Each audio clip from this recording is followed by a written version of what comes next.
하나 둘 셋, 하나 둘 셋. 여러분 소리 들려요? 하나 둘 셋, 하나 둘 셋.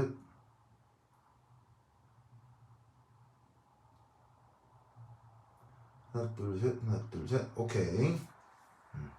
자 봅시다. 이제 이 분자기도 함수에서 나타나는 여러 가지 특징들을 이제 하나하나 살펴보도록 합시다. 사실은 좀 수학적으로도 막 적분도 하고 해서 좀 자세히 배워야 되는데 지금 이제 워낙 빠른 진도 부분들이 막 나가고 있어서 어쩔 수 없이 번개불에 콩볶아 먹듯이 필요한 부분만 얘기하고 있으니 좀 이해가 안 되더라도 이런 부분 좀 외워주시기 바랍니다. 알겠죠? 자 가자.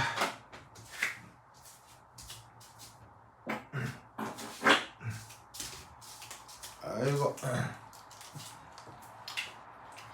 자 앞서까지 뭐라고 했었냐면 요거 이게 뭐냐면은 선형조합 표시라고 했었어요. 그래서 어떤 분자궤도 함수가 있으면 그 분자궤도 함수의 선형조합의 재료를 이 보조선을 따라가면 알 수 있다라고 했었습니다. 그리고 제가 저기서 다시 보니까는 이게 조금 더 예쁘게 그렸어야 되겠다. 얘가 조금 더 예쁘게 해서 얘하고 얘가 이제 에너지가 같게 이렇게 표현할게요. 이렇게. 자 그러면 이런 이제 에너지 도표에서 나타나는 중요한 성격을 하나하나 살펴보도록 하겠습니다. 우선 첫 번째 1. 우선 number of AOs 땡땡땡 number of MOs 이게 돼야 돼요. 자 이게 이제 어떤 표현이 있냐면 이게 샵 표시가 있는데 뭐 개수 자 이런 식의 그림에서는 항상 원자 오비탈의 개수하고요 분자 오비탈의 개수가 항상 같아야 돼요. 뭐 이렇게 단순한 경우는 또 마찬가지일 뿐 아니라 분자궤도 함수 중에서 굉장히 복잡한 것들이 있을 수 있거든요. 그런 데서도 무조건 이게 만족돼야 돼요. 자 이게 무슨 말이냐면 자 지금 원자 오비탈이 몇 개 있어요? 1s, 1s 두 개가 있죠. 그리고 분자 오비탈이 몇 개가 있어요? 시그마와 시그마 엔타이 본딩 두 개가 있죠. 즉 원자 오비탈 두 개, 그 다음에 분자 오비탈 두 개. 개수 같죠? 이게 만약에 터럭이라도 달라지면 그건 잘못된 선형조합 방법이에요. 아시겠죠? 선형조합을 통해서는 이 무조건 원자 오비탈 개수하고 분자 오비탈 개수가 무조건 같아야 된다. 이걸 꼭꼭 기억해주시기 바랍니다. 자, 그 다음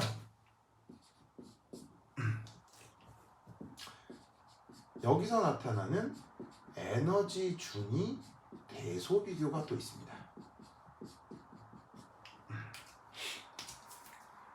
자, 이 에너지 준위 대소 비교가 이것도 이제 항상 어떻게 나타나냐면 이렇게 나타납니다. 바로 본딩.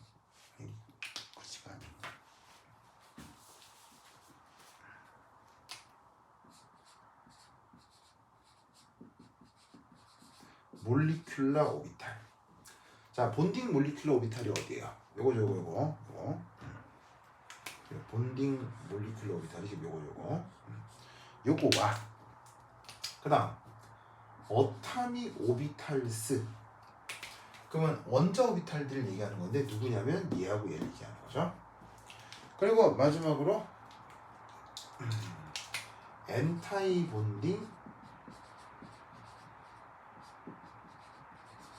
몰리큘라 오비탈. 자, 이건 누굴 얘기하는 거냐면 바로 요거. 이때 그 에너지 준위 대소 비교가 항상 어떻게 된다? 무조건 이렇게 돼야 돼요. 무조건.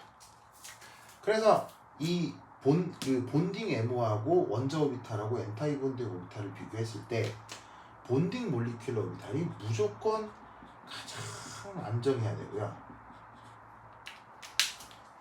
그 다음 엔타이 본딩 몰리큘러 오비탈이 가장 불안정해야 돼요. 그리고 그 사이에 원자 오비탈이 꼭 껴들어가 있어야 돼요. 그래서 앞서 얘기했듯이 위로 올라갈수록 고에너지 상태라고 했잖아요. 그럼 위쪽으로 올라갈수록 고에너지라는 상태라는 얘기는 지금 이 그림에서 이 본딩 몰리큘러 오비탈이 가장 안정하고, 그 다음에 이 둘은 에너지적으로 같다고 했죠. 에너지 준위가 같다고 했습니다. 왜냐면 이것도 수소 원자고 이것도 수소 원자잖아요. 그래서 이제 A라고 했는데 정확히 이제 HA고 이제 HB인 거죠. 그러니까 수소 분자를 이루었는데 물리적으로 A 원자하고 B 원자를 구분할 방법이 없잖아요. 그러니까 이제 HA 원자의 원S 오비탈 에너지 준이나 HB 원자의 원S 오비탈 에너지 준이 같을 수밖에 없고요. 자, 그리고 엔타이 본딩 오비탈이 나타나면 무조건 이 원자 오비탈보다 더 불안해져야 됩니다. 자, 이것은 그 철저한 계산 결과예요. 자, 계산 결과라고 하는 게 이제 뭐냐면 뭐냐면은 미분 방정식과 적분 계산을 통해서 실제로 얘들과 얘들의 그 에너지 준위를 실제로 숫자로 계산을 할 수가 있는데, 그 계산한 결과에 의하면 무조건 본딩이 가장 안정하고 엔타이 본딩이 불안정해요. 그러니까 사실은 계산 결과인지라 여러분들이 그 계산 결과를 이 계산을 따라할 게 아니면 그냥 외우란 소리예요. 여러분들이 3차원 중적분과 미분 방정식을 푸는 게 익숙하지 않다면 그냥 이 계산 결과를 외우는 수밖에 없어요. 근데 이때 외울 때 차라리 이 그림을 그냥 통으로 외우는 게 이 의미를 그대로 살릴 수 있으니까 이 그림 자체를 외우는 걸 내가 이제 당부를 드립니다. 자, 근데 그냥 뭐건 생짜로 외우라고 하면 막막하죠. 그럼 여기다가 이제 설명을 만들어 붙일게요. 이렇게 설명을 만들어 붙이시면 됩니다. 자, 첫 번째 1.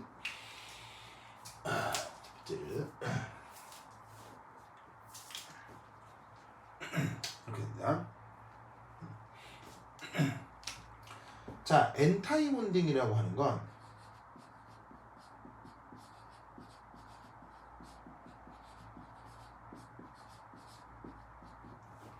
결합 해리 상황을 표현하고 있는 겁니다.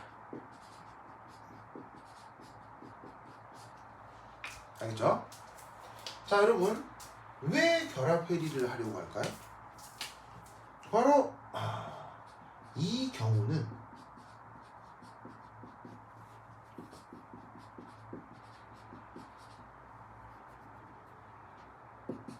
결합을 이루는 것보다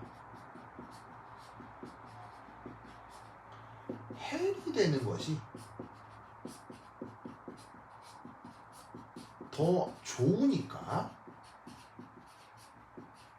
결합 해리가 되는 거겠죠. 그러면 어떻게 되겠어요? 해리되는 것이 더 안정하다? 그 말은 무슨 말이겠어요? 원자 상태가 분자 상태보다 더 안정하게 되는 거죠. 그리고 이때 분자는 안정한 분자가 아니라 해리 직전에 해리 되려는 분자, 그런 분자 상태보다는 원자 상태가 더 안정하니까 원자 상태로 쪼개지려고 하는 상황을 보여주는 게 엔타이 본딩이다라고 한다면 이 엔타이 본딩보다 어타믹 오비탈을 더 안정하다라고 표기를 할 수밖에 없다는 얘기예요. 실제 나타나는 모습을 표현을 하려면. 쉽게 얘기하면 이거죠. 어떤 부부가 있는데 부부가 이제 하나의 뭐 가정이나 팀을 이루고 있었던 거예요. 근데 둘이가 사이가 안 좋아서 막 싸우다가 이혼해가지고 서로 남남이 됐어요. 그러면 왜 부부가 서로 남남이 될까요? 부부로 지내는 것보다 남남으로 있는 게 더 좋기 때문이겠죠. 혹은 부부로 있는 게 더 나쁘기 때문이겠죠. 그러면 어떻게 되겠어요? 이렇게 막 서로 싸워서 헤어질 예정이라면 만나서 가정을 이루어 서로 막 싸우는 게 더 안정한 상태겠어요? 따로 떨어져서 따로따로 이혼해도 있는 게 더 안정한 상태겠어요? 이온을 할 예정이라고. 무슨 의미인지 알겠어요? 그러니까 얘가 결합 해리가 되려고 하는 그 불안한 분자 상태라고 한다면 그것보다는 무조건 그것이 쪼개진 원자 오비탈이 더 안정해져야 된다 라고 항상 생각을 할 수가 있다는 거지.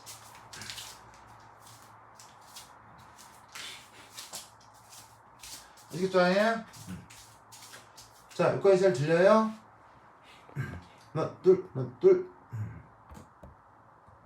자, 여러분, 잘 들려요? 안 끊기고 잘 들려요? 하나, 둘, 셋, 넷.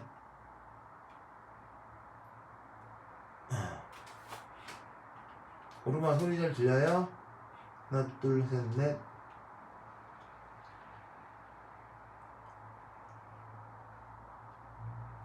잘 안 들리는 거 아니야, 이거? 세민아, 소리 잘 들려요? 잘 들리죠? 잘 들리죠? 예. 여기까지 잘 안 끊겼죠? 안 끊겨 잘 들렸죠? 오케이. 좋아요. 좋아. 그리고 지금 내가 아니 오케이 됐습니다. 자, 그다음 요 썼죠? 이제 요 줍니다. 요 썼죠. 자, 빨리 쓰세요. 한 1분 더 드리겠습니다.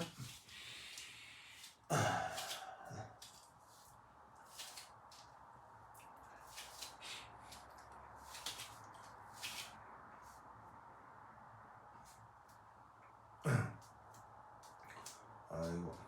자, 여기 있습니다.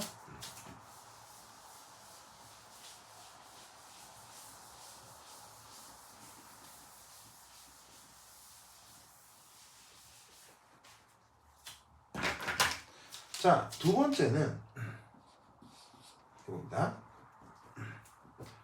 본딩 MO는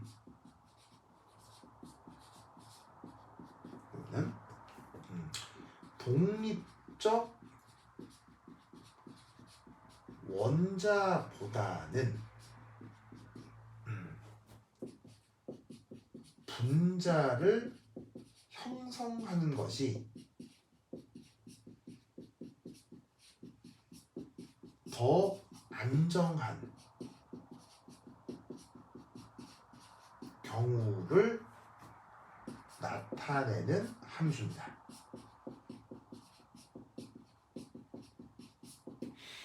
자, 무슨 말이냐면 어떤 원래는 남남이었던 두 사람이 있어요. 근데 나중에 둘이 너무 좋아해가지고 결혼했어. 여러분, 왜 남남으로 있다가 결혼해요? 만약에 결혼했다고 하면 다른 거 다 따져서 남남으로 있을 때보다 결혼할 때가 더 좋으니까 결혼하는 거죠. 결혼해서도 싫은데 왜 결혼해요? 결혼했다는 얘기는 남남으로 있을 때보다 적어도 그 순간에는 결혼한 상태가 더 좋으니까 결혼을 했겠지. 그러면 결혼을 할 예정이라면 남남으로 있는 게 더 안정한 거예요? 결혼한 상태가 더 안정한 거예요? 결혼한 상태가 더 안정하다고 말을 만들어 붙여야지. 그러니까 뭐냐면 이런 식으로 분자를 이룰 예정이라면 그거를 표현하는 분자궤도 함수가 무조건 누구보다 원자궤도 함수보다 더 안정하다라고 말을 만들어 붙여야 된다는 말이야. 무슨 말 알겠죠? 근데 됐고 그냥 외워. 무조건 N타입 본딩이 제일 불안하고 원자 오비탈이 중간에 껴있고 본딩 오비탈이 가장 안정하고. 그래서 최대한 그 이제 뭐냐면 느낌을 갖도록 말로 설명을 드렸지만 어차피 이게 그냥 수학적으로 계산한 계산 결과인지라 꼭 그냥 기억을 해두시기 바래요. 그래서 그림을 항상 그릴 때도 어떻게 된다? 가장 본딩 오비탈이 안정하고 N타입 본딩이 불안정하고 그 중간에 얘네들의 선형조합의 재료인 원자 오비탈이 중간쯤에 이렇게 에너지적으로 끼어 들어가 있는 거예요. 그래서 이런 식의 패턴이 앞으로 수소 분자가 아닌 다른 분자에서도 자주 등장해 될 테니 저 내용을 우선 꼭 기억을 해두시기 바랍니다. 오케이. 자, 됐죠? 자, 그다음 지우다. 지울게요. 지우자.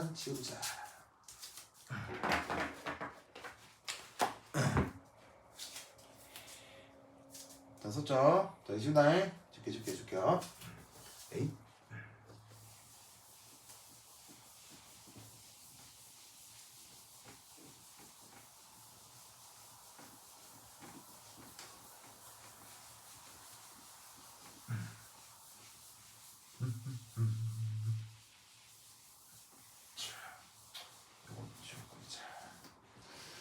자, 그 다음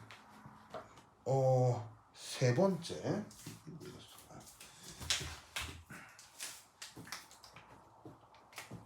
자, 세 번째는 자, 뭐 해볼까요? 이렇게 됩니다. 세 번째는 세 번째 뭐 하지? 세 번째는 오케이, 가시죠. AU에서처럼, 자, AU가 뭐죠? 어타믹 오비탈, 원자 오비탈이요. AU에서처럼 MO, 분자궤도 함수, 몰리큘러 오비탈의 전자 배치 할 때도 어떻게? 아이고.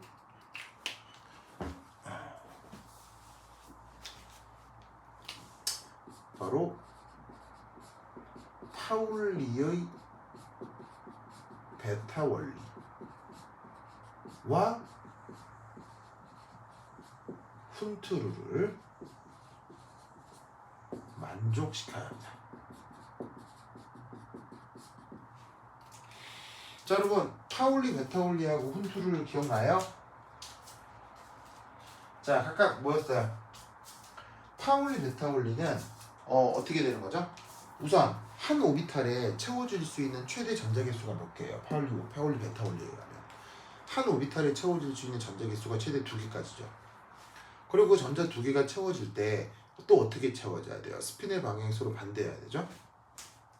그 다음 훈트룰은 뭐예요? 훈트룰은 에너지 준위가 같을 경우에는 되도록이면 전자가 쌍으로 있는 게 좋아요? 전자가 홀전자로 먼저 배치되는 게 좋아요? 이 동일한 에너지 준위의 오비탈이 여러 개가 있을 경우에는 전자가 되도록이면은 홀전자로 있는 게 더 안정하다고 했었죠. 그래서 그 둘을 파울리, 베타 원리, 훈트룰이라고 하는데, 그게 어타믹 오비탈, SPD 오비탈에서 전자 배치를 할 때도 그렇지만 이런 식의 분자궤도 함수에서도 전자 배치를 할 때도 이 두 개의 원리가 그대로 만족이 된다. 아시겠죠? 이렇게 생각을 해주시면 되겠습니다. 자, 그러면 이때 여기서 그 전자 배치를 어떻게 하자는 얘기냐? 이렇게 하자는 얘기입니다. 자, 지금 만약 이게 수소 분자다. 그럼 이게 수소 원자고 수소 원자잖아요. 그럼 여기 생각해봐. 원래 수소 원자에 원S 오비탈인 전자가 몇 개가 있어요? 하나가 있지. 그 다음 이 HB 원자에도 원S 오비탈의 전자가 몇 개가 있어? 하나가 있지. 그러면 분자를 이뤘을 때 전자는 몇 개가 되겠어? 당연히 A 원자가 전자 하나, B 원자가 전자 하나를 가져왔을 테니 분자에는 전자가 2개가 있겠지. 그럼 그 2개를 어떻게? 안정한 오비탈부터 파울리, 베타 원리에 입각해서 이렇게 서로 다른 스핀을 갖도록 전자 배치를 시키면 된다, 이런 말이에요. 무슨 뜻인지 아시겠죠? 알겠죠? 이게 바로 H2 분자의 분자궤도 함수에 전자 배치를 하는 것이에요. 자, 아까 얘기했듯이 한 오비탈에는 전자가 최대 몇 개까지 채워지고요? 2개까지 채워지고, 그 2개의 전자가 채워져서 쌍을 이룰 때는 그 스핀의 방향이 서로 반대가 된다 라고 얘기를 했었죠. 그래서 지금 이 수소 분자의 몰리큘러 오비탈, 더 안정한 시그마 오비탈의 전자가 쌍이 채워지는데, 이때 채워지는 방식을 이렇게 파울리, 베타 원리 입각해서 이렇게 채워주시면 됩니다. 그래서 지금 이거는 H2 분자의 전자 배치가 되는 거고요. 자, 뭐 예를 들어 참고로 얘 한번 해볼까요? H2-의 경우를 한번 또 생각을 해볼 수 있습니다. 자, 보시다시피 지금 기본적으로는 H2의 정기적으로 중성인 분자의 전자 배치 뭐 몰리큘러 오비탈을 얘기를 하고 있는데 때로는 이렇게 이온 화학종에 대한 것도 충분히 분자 오비탈로 표현을 할 수가 있어요. 그럼 지금 얘는 뭐냐면 H2 분자에 뭔가 전자 하나가 추가돼서 마이너스 이온이 되어 있는 상황이죠. 그럼 이때 전자 배치를 어떻게 하면 되느냐? 이렇게 해주시면 돼요. A. 그 다음에 자 마찬가지로 여기가 1s, 1s에 자 여기가 시그마, 여기가 시그마 엔타이 본딩. 이거 선형자 표시는 요렇게 요렇게 나타날 건데 자 왼쪽에 있는 게 A 원자의 어토믹 오비탈이라고 해봅시다. 그러면 수소 원자는 최외곽 전자가 몇 개 있다고 그랬어? 아까 한 개 있다고 좀 하나 이렇게 쓰면 되는 거예요. 그런데 오른쪽 B 원자는 이미 이게 1 마이너스 음이온이다. 이렇게 하면 청자가 있는 거예요. 그런 상황에 어토믹 오비탈의 전자 배치를 어떻게 하면 되냐? 자, 수소인데 최외곽 전자가 원래 하나잖아요. 그래서 1s 오비탈의 전자가 하나가 있다고 하면 되는데 이게 만약에 음이온이 됐다고 하면 원래 하나의 전자에 전자가 한 개 더 추가된 상태가 바로 수소 음이온의 전자 배치다. 이렇게 생각을 해볼 수가 있는 거죠. 그럼 이 두 개가 만나서 뭐가 만들어지는 거겠어요? 바로 H2 마이너스 음이온이 만들어질 텐데 그때 몰리큘러 오비탈에는 전자를 어떻게 채우면 되느냐? 안정한 것부터 순차적으로 파울리, 베타올리를 만족시키면 된다는 얘기예요. 그럼 잘 봐. 전자가 총 몇 개 있어요? 아까는 2개였지만 지금은 하나, 둘, 세 개잖아요. 그럼 세 개를 어떻게? 가장 안정한 것부터 2개를 먼저 채우는 거예요. 그리고 2개가 채워질 때는 스핀 방향이 다르고요. 자, 그러면 전자가 하나 더 남죠. 그 하나를 여기 채우면 된다, 안 된다? 안 된다는 얘기죠. 파울리, 베타올리에서 여긴 절대 채워질 수가 없고 나머지 전자는 어쩔 수 없이 여기 엔타이 본딩 오비탈에 채워질 수밖에 없어요. 아시겠죠? 그래서 이렇게 그냥 정기적으로 중성인 수소 분자건 아니면 수소 이온이건 분자궤도 함수의 전자 배치를 할 때 파울리, 베타올리에 입각해서 전자 배치를 해야 된다 라는 걸 또 꼭 기억해 두시기 바랍니다. 오케이, 됐다.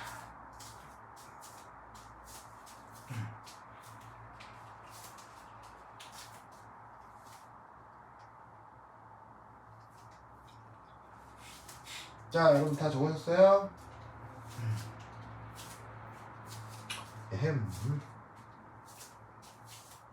아이고.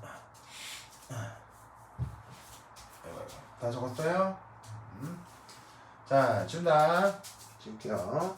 지우자. 쓱쓱쓱쓱. 여기 지운다잉. 에이.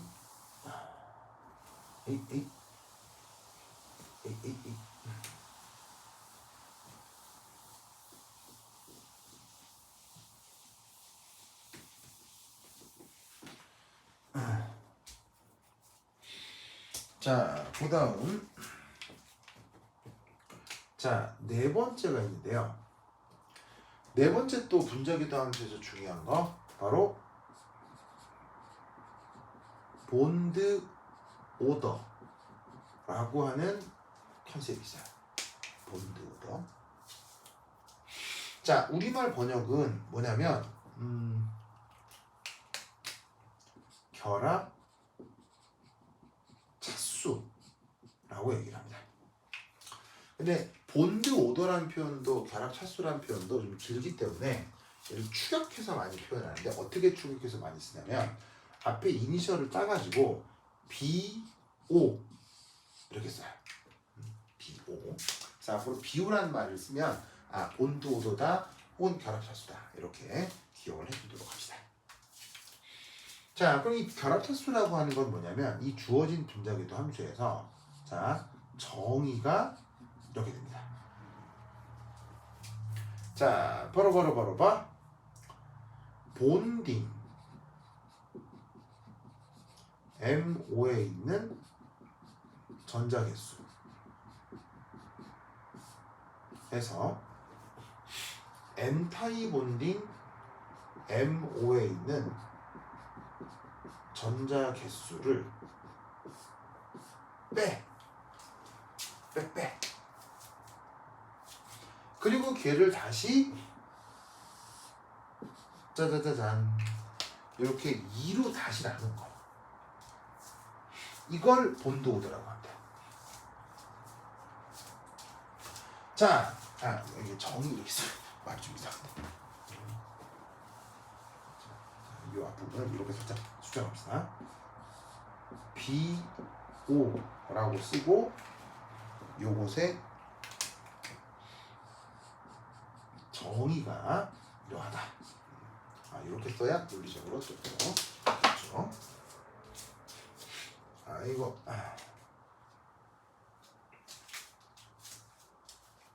자, 우선 기본적으로 모든 학문 영역에서 정의라고 하는 건 무슨 이유가 있는 거예요? 그냥 외우는 거예요. 정의는 그냥 외우는 거죠. 저게 결합차수라고 하는 거를 그냥 돌돌돌 외우시기 바랍니다. 정의 외우세요. 알겠죠? 돌돌돌 외우세요. 자, 그러면 저 외워놓은 것을 지금처럼 H2 분자에서는 어떻게 적용이 되는지 한번 살펴보자 이런 말이에요.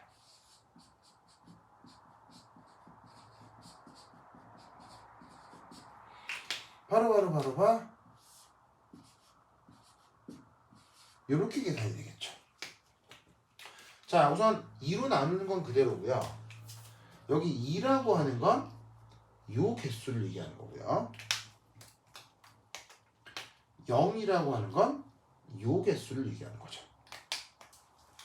자, 주어져 있는 전자 배치에서 본딩 몰리큘러 오비탈 전자 개수. 본딩 몰리큘러 오비탈이 어디 있어요? 여기죠? 전자 몇 개 있어요? 2개. 그 다음 주어져 있는 이 분자궤도 함수에서 N타입 본딩 몰리큘러 오비탈 전자 개수. 그럼 N타입 본딩 오비탈이 어디 있어요? 여기 있죠? 전자 몇 개 있어요? 0개. 그래서 어떻게 된다? 1.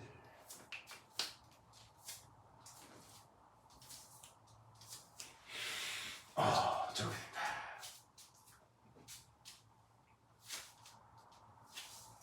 자, 그래서 지금 저 H2의 경우는 분자궤도 H2의 분자궤도 함수에서는 저런 식으로 결합차수가 1이다 이렇게 생각하면 되는데 왜 이런 난데없는 이런 걸 정의를 할까요? 뭐 어디에 써먹을 게 있으니까 이런 걸 정의를 할 거 아니에요. 자, 그래서 이때 또 하나 알려두실 건 이겁니다.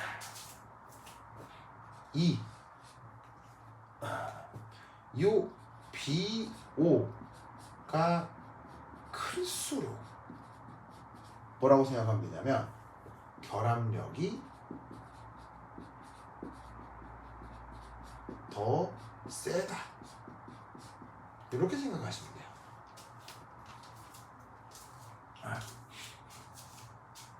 자, 지금 수소의 경우는 결합차수가 1인데 1이 아니라 결합차수가 2나 3 이런 녀석들이 나타날 수 있어요.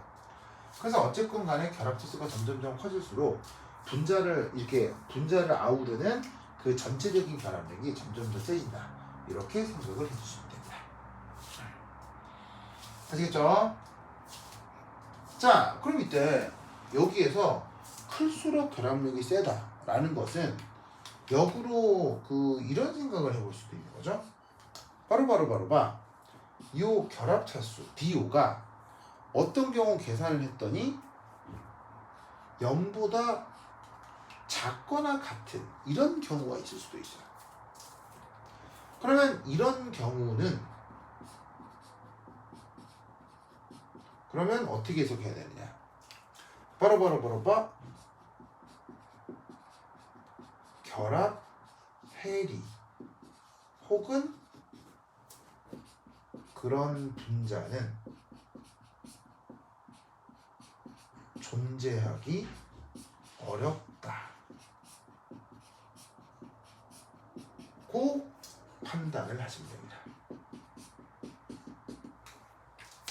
그래서 저렇게 계산된 결합차수가 양수로 표현이 되면, 그러니까 지금은 수소 분자의 경우는 2인데 1이 아니고 2분의 5, 3 뭐 이런 식으로 이렇게 1보다 더 큰 값들을 가질 수가 있어요.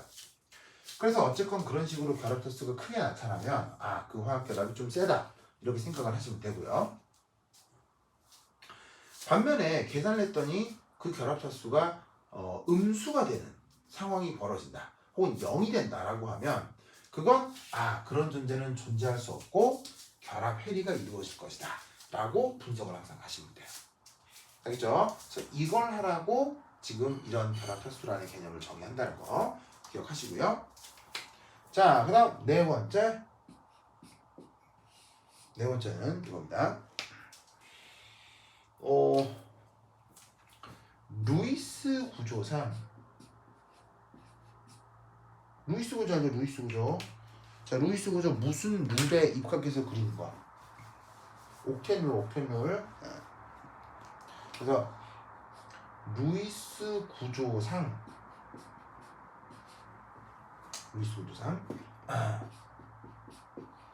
결합선 개수와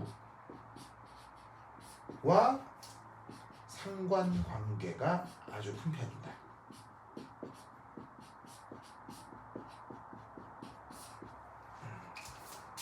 자, 쓰시고요. 이제 뭔 말인지 말씀을 드리도록 하겠습니다. 자, 루이스 구조상 결합선 개수와 상관관계가 크다. 자, 이게 무슨 말이냐?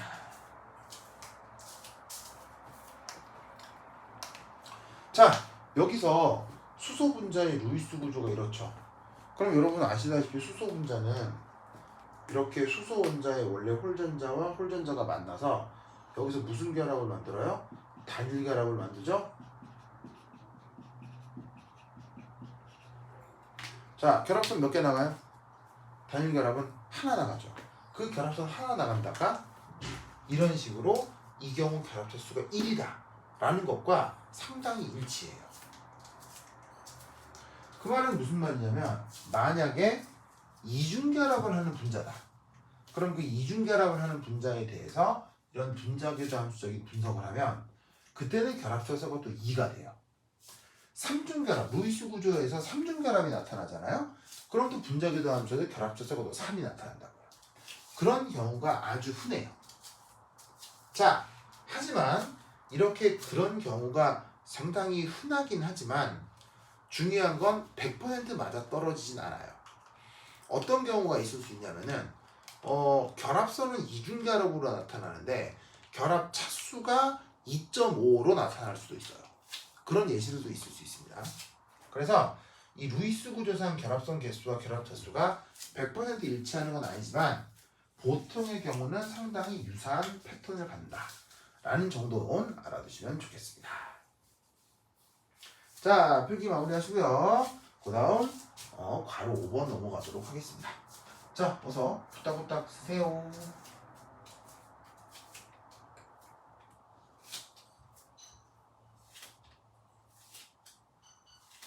자, 어디 쓰세요.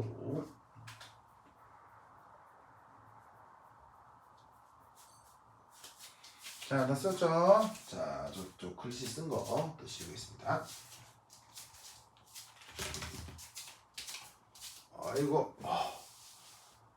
밤을 내가 지금 거의 이틀을 샜거든요. 그래서 정신이 혼미해.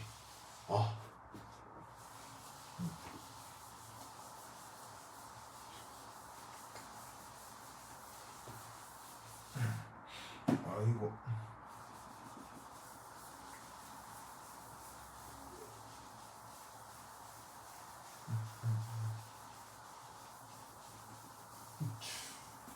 됐어. 정도 됐고요. 그 다음 5.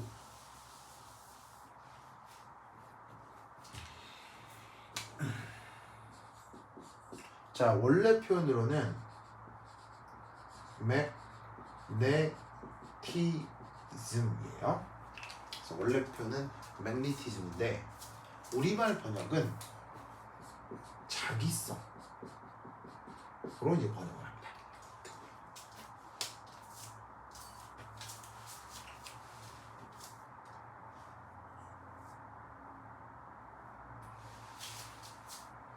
자, 이 자기성 우선 오늘 배울 자기성은 크게 두 가지인데 첫 번째 일 파라매그네틱이라고 하는 표현이 있을 수 있어요. 자기성 중에. 자, 얘를 우리말로 어떻게 번역한다? 상자기성. 이렇게 이제 번역을 해요. 자, 이런 말을 꼭 알아두셔야 돼요. 그래서 지금 특히나 쓰고 있는 파라매그네틱이라고 하는 말은 시험에도 자주 출제가 되니까 이 말은 꼭 잘 기억해 두셔야 돼요. 그 시험이라는 게 여러분 학교 시험 문제도 당연하거니와 그 아주 공식화된 시험 있죠. 뭐 경시대회나 수능, 뭐 수능은 지금 아니죠. 뭐 대학 입시 이런 데서 저 파라매그네틱이라는 표현이 자주 나올 수 있으니까 꼭 잘 기억해 두셔야 됩니다. 자, 그럼 이제 여기에 있는 파라매그네틱 상대성이라고 하는 것의 의미가 뭐냐? 바로 첫 번째 일 그 물질의 아니 물질이지.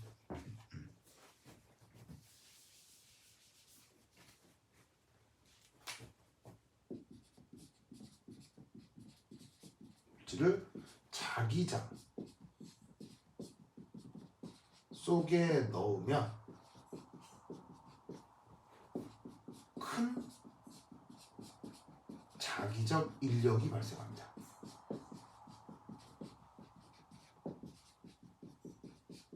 즉 파라매그네틱한 물질은 외부 자기장과 인력이 있다는 얘기입니다. 스스로 뭐가 되면서 자석이 되면서.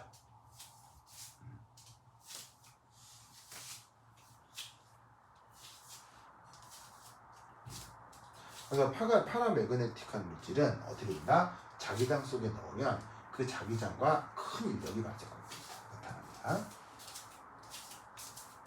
자, 그 다음 두 번째. 이 파라매그네틱한 물질은 항상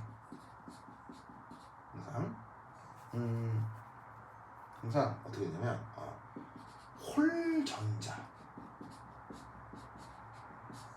배치가 나타나는 물질입니다. 항상 홀전자 배치가 나타납니다. 그래서 파라매그네틱이어서 자석에 끌리려면 어떤 이유 때문에 반드시 내부 물질 체계나에 홀전자들이 있어야 된다는 얘기예요. 아시겠죠? 그리고 이 파라매그네틱이라고 하는 현상은 우리 주변에 잘 있겠어요? 보기 조금 어렵겠어요. 이런 파라매그네틱이라고 하는 현상은 우리 우주에 귀한 물질이에요.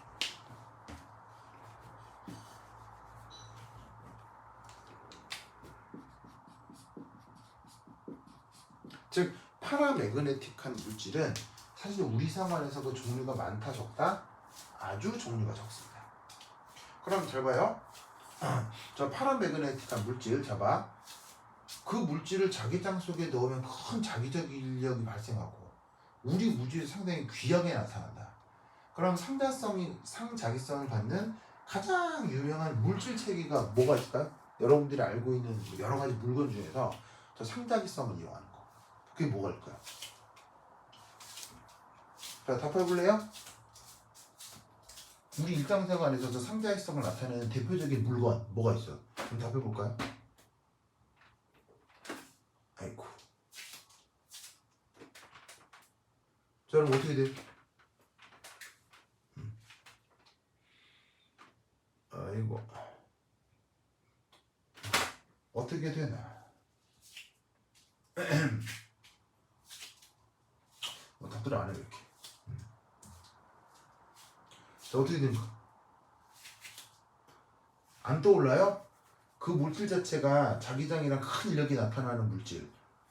그리고 우리 우주에서 귀해. 그런 물질. 항상 홀전자 배치가 나타나는 물질. 그걸 통합하면 바로 뭐라는 걸 알 수 있다? 뭐 이거 말고도 얘가 많은데 아주 많은 예 중에 가장 유명한 거 예를 한번 들어보겠다는 얘기예요. 바로 이 파라매그네틱 하는 것의 대표적인 예가 그게 바로 자석이에요.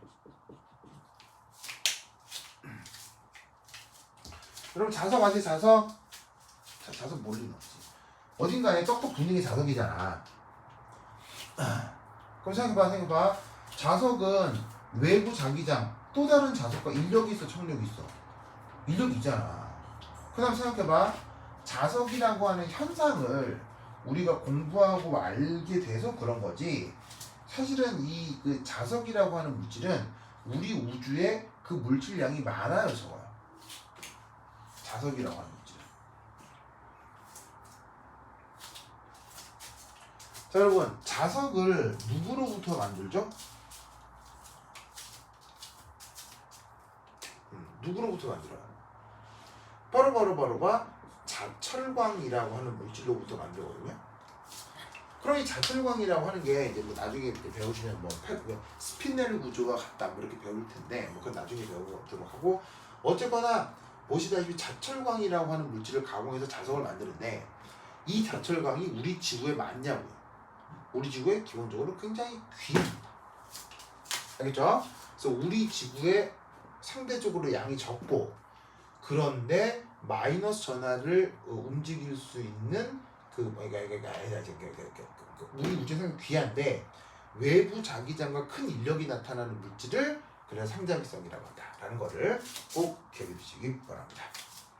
자, 그럼 상자기성의 반대말이 있을 수 있겠죠. 그럼 상자기성의 반대말은 어떻게 되느냐? 다이아 매그네틱이라고 표현합니다. 우리말 번역은 반자기성이에요.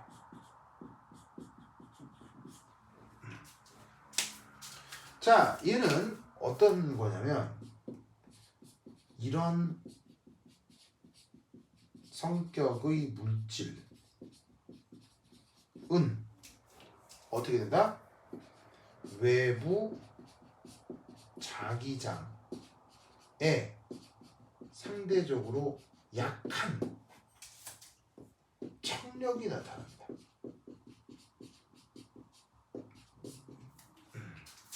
그래서 다이아 마그네틱이라고 하는 물질은 외부 자기장에 청력이 나타난다.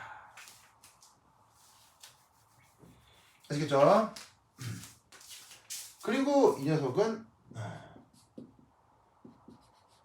홀전자 배치가 나타나지 않습니다. 이 다이아 매그네틱이라는 물질은. 그리고 이 다이아 매그네틱이라는 물질은 우리 우주에 매우 흔한 물질입니다. 아주 흔합니다. 다이아 매그네틱이라고 하는 거. 자, 아까 얘기했듯이 자석이라고 하는 건 사실은 귀한 거예요, 흔한 거예요? 귀한 겁니다. 자철광이라고 하는 특수한 금속을 재련에다가 자석을 만드는 거기 때문에 자철광이 됐건 자석이 됐건 이 깊은 땅 속에 있는 걸 캐내와서 만들어내는 것이라, 이 자석이다 자철광 이런 건 우리 우주에 별로 양이 많지가 않아요. 근데 반면에 이 반자기성 물질은 우리 우주에 아주 흔하게 있을 수 있어요. 그때 얘네를 구조 속으로 분석을 하면 놀랍게도 반자기성 물질은 홀전자 비치가 전혀 없고, 그 다음에 외부 자기장에 약한 청력이 나타난다는 건데, 자, 그러면 여러분 자 봅시다. 자기성에 따라 구분을 할 때, 그럼 당연히 여기 있는 내 살, 이게 살이잖아, 살. 이 살은, 내 살은 상자기성이 있어요, 아니면 반자기성이 있어요? 내 몸의 살은. 자, 생각해볼까요? 내 몸에 붙어있는 살은 상자기성일까요, 반자기성일까요? 자, 당연히 경험을 해보면 알 수 있는 건데, 꼬마 막대기 자석을 가져다가 내 피부에 이렇게 가까이 대봐요. 그럼 말로 형용할 수 없을 정도의 강력한 인력이 나타나나? 전혀 그렇지 않죠. 내 살에다가 자석을 가까이 대면 무슨 느낌이 있어요? 아무런 느낌이 없어요. 거의 아무런 느낌이 없어요. 무슨 말 알겠죠? 알겠죠? 그래서 어떻게 된다? 내 사람의 이런 살 같은 거, 동물, 식물 이런 것들은 외부 자기장과 특별한 인력이 있다는 얘기예요, 인력이 없다는 얘기예요. 인력이 없다는 얘기지. 그래서 어떻게 된다? 이런 식의 내 피부, 생명체 이런 것들은 모두 다 다이아매그네틱해요. 아시겠죠? 그래서 저 파라매그네틱 혹은 다이아매그네틱이라고 하는 저 말의 표현을 꼭 기억해 두시기 바랍니다. 자, 그럼 이때 여기에 있는 H2 분자, 얘는 그렇다면 상자기성이겠어요? 아니면 반자기성이겠어요? 얘는 상자기성이겠어요? 반자기성이겠어요? 뽀로뽀로 얘는 반자기성이 돼야 된다, 이런 말이에요. 왜? 바로 얘는 어떻게 된다? 분자궤도 함수에서 자, 여기 전자가 몇 개 있어요? 2개가 쌍을 이루고 있죠. 여기는 전자가 아예 없죠. 그럼 어떻게 되냐면 얘는 지금 이 오비탈 전자 배치에서 분자궤도 함수 전자 배치에서 홀전자가 있어요? 홀전자가 없어요? 이 분자궤도 함수에서 바로 no 홀전자, 홀전자가 나타나질 않죠? 그러니 홀전자가 없으니 이 녀석은 반자기성, 다이아매그네틱이다 라고 말을 만들어 붙입니다, 이런 말이죠. 방금 얘기한 파라매그네틱 그리고 다이아매그네틱은 뭐 간단한 뭐 주관식 단답형 문제에서 이 물질이 파라매그네틱하냐 다이아매그네틱하냐를 묻는 문제가 나올 수가 있어요. 그럴 경우 어떻게 풀란 얘기예요? 바로 파라매그네틱이 됐건 다이아매그네틱이 됐건 그것을 후보로서 만들어낸 문제는 항상 이 물질과 이 물질의 루이스 구조를 실제 그려보는 게 좋아요. 그래서 지금은 이제 뭐 루이스 구조를 봐야 뭐 수소 분자 있고 뭐 이렇게 된 건데, 보통은 일반적으로는 이 해당 분자의 루이스 구조를 그리고 그 루이스 구조가 안정한 상태에서는 그래서 그 루이스 구조를 그려서 이 뭐냐면은 상황을 생각해 주시면 됩니다. 그래서 요게 그 분자궤도 함수에서 나타나는 자기성이다. 그래서 요거 꼭 기억해 주시기 바랍니다. 오케이, 됐다. 자, 쓰세요.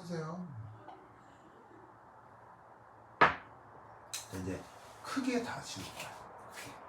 아니, 크게까지는 아닌데. 자, 여기 줄게요. 죄송합니다. 에이.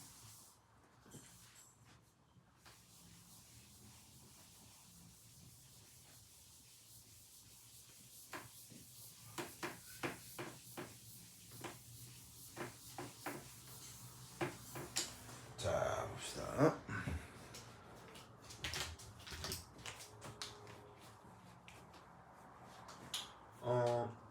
그 다음은 두 번째 힐륨2 분자, 이걸 한번 생각해 보도록 하겠습니다. 힐륨2? 자, 어쨌거나 첫 번째는 구성 원소의 최외각 전자 배치를 좀 알아보도록 하겠습니다. 자, 원래 힐륨이라고 하면 최외각 전자가 몇 개가 있어요? 1s2에서 2개가 되죠. 그래서 힐륨엔 이렇게 1s2라는 표현에 그 어떤 표시를 하고 다니는 그 뭐냐면은 여행자들이 굉장히 많을 거예요. 왜냐면 이 표시를 하고 있으면 보통 이제 전기를 끌어다 쓸 때 좀 편하거든요. 그래서 여하튼 간에 하여튼 여기 힐륨은 보시다시피 18조 원소입니다. 18조 원소죠? 원소인지라 원s 오비탈의 전자가 2개가 채워지게 되었네요. 자, 이때도 M5를 만들어낼 수 있습니다. 그건 아까 그 뭐냐면 수소 분자의 몰리큘러 오비탈을 만들었던 그 방식대로 또 만들어 주시면 돼요. 자, 그럼 이때 여기서 이런 일이 벌어질 수 있습니다. 자,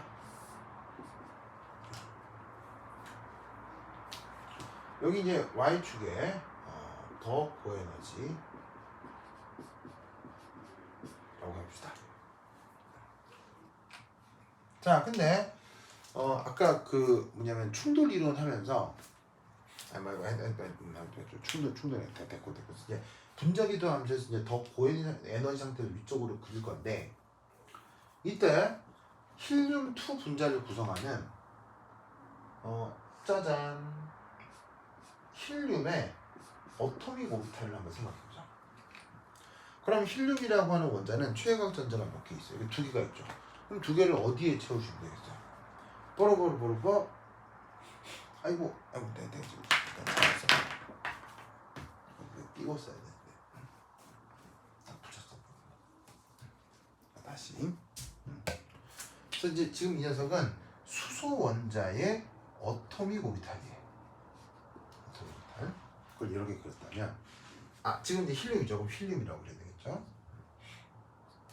자, 그 다음 힐륨2니까 이 상황이 쪼좀 떨어져서 여기서도 힐륨 분자가 존재하는 거죠. 왜 양쪽 다 힐륨이냐면 그 힐륨 분자가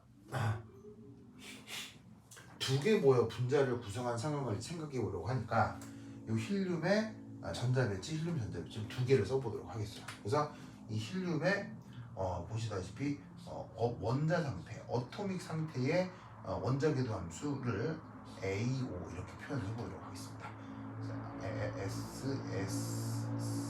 세틱 맞나? 미학적인 것 같아. 갑자기 단어가 확 생각나네. 지금은 그게 아니라 어토믹 오비탈. 자, 그럼 여기서도 마찬가지로 힐륨도 또 다른 힐륨 원자랑 상세 간섭하고 보분 간섭할 수 있죠. 그래서 여기서 어떻게 또 생각을 해줄 수 있냐면, 짜잔, 시그마 엔타이 본딩과 짜잔, 시그마 본딩, 요렇게 보조선이 원래부터 있었구나 라는 걸 알 수가 있는 거죠. 그래서 아까 수소에서 마찬가지로 시그마 본딩이 됐건 시그마 엔타이 본딩이 됐건 그 선형조합의 재료가 요 힐륨의 원자 오비탈, 힐륨의 원자 오비탈 라고 해보자 이런 말이죠. 여기 왜 표현이 지금 W인데?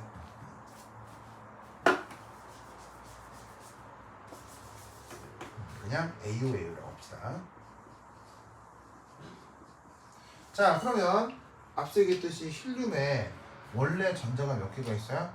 하나, 2개가 있죠.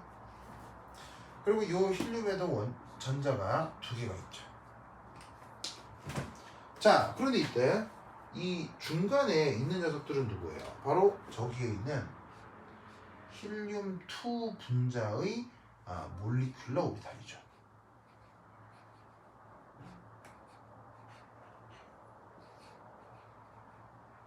오르비탈.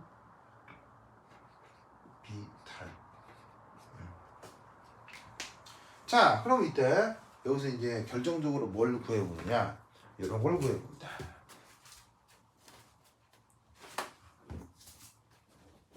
자, 그래서 지우시고 여기 이게 뭐에다가 써놓게 되는 거냐면 이겁니다.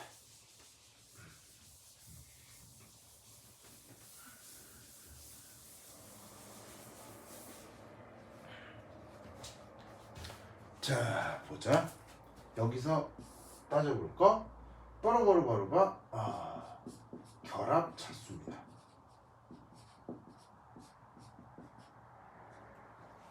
자, 결합 차수 뭐로 줄여 쓴다고 했죠? BO로 줄여 쓴다고 했는데 의미는 뭐라고 했습니까? 바로 본딩 MO에 있는 전자 개수 에서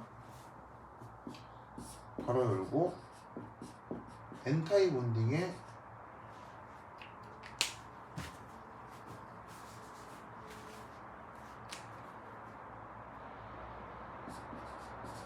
전자 개수를 빼가지고 일어나는 거. 얘를 본드오더라고 한다고 했죠.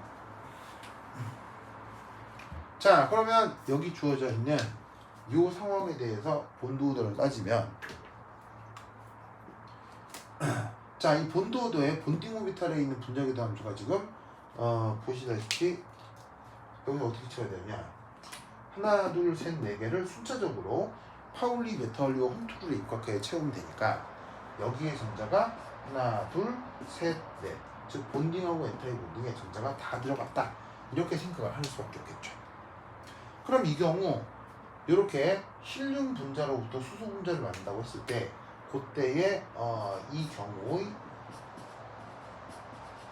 질량 보전을 생각해 보자.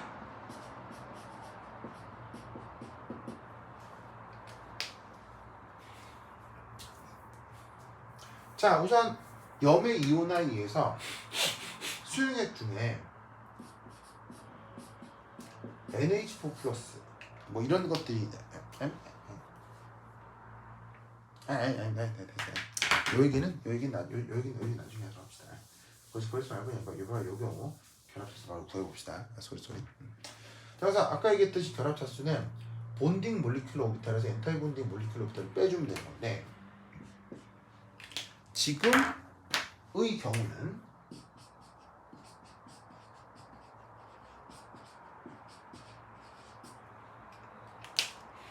자, 얘를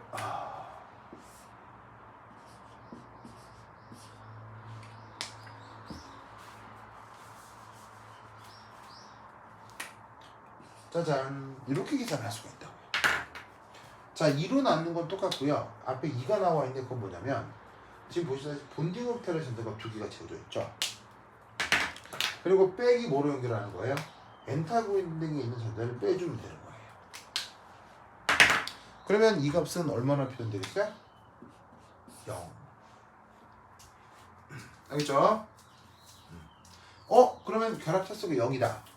그럼 이것으로 도리는 뭘 알 수 있어요?